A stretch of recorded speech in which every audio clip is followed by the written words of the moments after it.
COVID-19 fears have been at the forefront of so many people's minds. Am I going to get the virus? Will I test positive? What has been your experience? Maybe you were tested and it came back negative. Maybe you even tested positive and you had symptoms. It is possible that you might have been hospitalized and treated and recovered. If so, that's great. And that is a wonderful outcome. You heave a sigh of relief when you get a clean bill of health. Sadly, we know of people who have got sick, have been hospitalized, and who have died.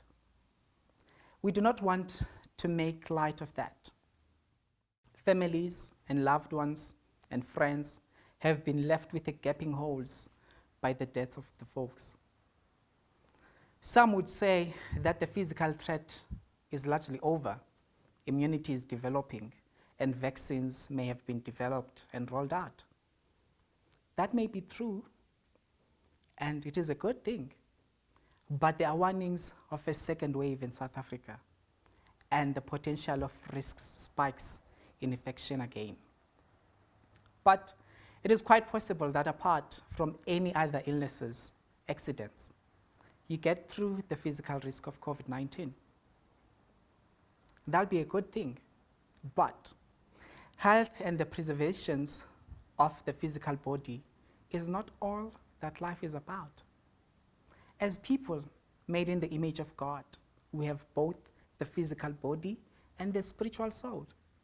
There is seen and unseen part of who we are. The seen part is the body, which gets sick, feel pain, gets treated by doctors. The unseen is the soul, often referred to as the heart. Not the physical organ, but unseen aspect of who we are as people. While it is good and right to protect and preserve our bodies, it is also vital to ensure that our souls are protected and preserved too. Why? Because the unseen spirit or soul outlasts the body. While our bodies get sick and diseased and endure pain and die, our souls endure forever. Firstly, we need to understand that the unseen soul or heart is sick. The heart is deceitful above all things and desperately sick. Who can understand it? Jeremiah 17, verse 9. That does not mean you need a cardiologist. That is the Bible's way of saying that we are sick inside, in our souls, because of sin. Sin is like a deadly spiritual infection that every person has since birth. That makes them rebel against God and reject His way. So, your physical heart may be functioning with 100% health, but your soul before God is sick. In fact, the Bible calls it a heart of stone, something dead and lifeless. Now that's a problem. That means that your body may be well, but your soul is in danger. We read in the Bible that whoever believes in the Son has eternal life. Whoever does not obey the Son shall not see life, but the wrath of God remains on him. John 3, verse 36. The sin, the guilty, the deadness needs to be handled. We need to deal with the heart, the soul, to get that right so that we might not face God's wrath and justice. How? Here's a question. Have you seen a dead person make themselves alive? Someone who has just had a massive heart attack or a seizure doesn't give themselves oxygen or do CPR on themselves and apply the pedals up their own chest. Why? Because they are lifeless.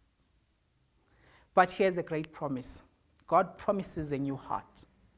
He promises a divine surgery. And I will give you a new heart and a new spirit. I will put within you, and I will remove the heart of stone from the flesh and give you a heart of flesh. And I will put my spirit within you and cause you to walk in my statutes and be careful to obey my rules. Ezekiel 36, verse 26 and 27. That's real, guaranteed hope. Don't think that you are safe because you escaped virus in your body. Make sure that your unseen soul is eternally alive and healthy. That comes by faith in Jesus Christ alone. Check out the good news message as this video wraps up.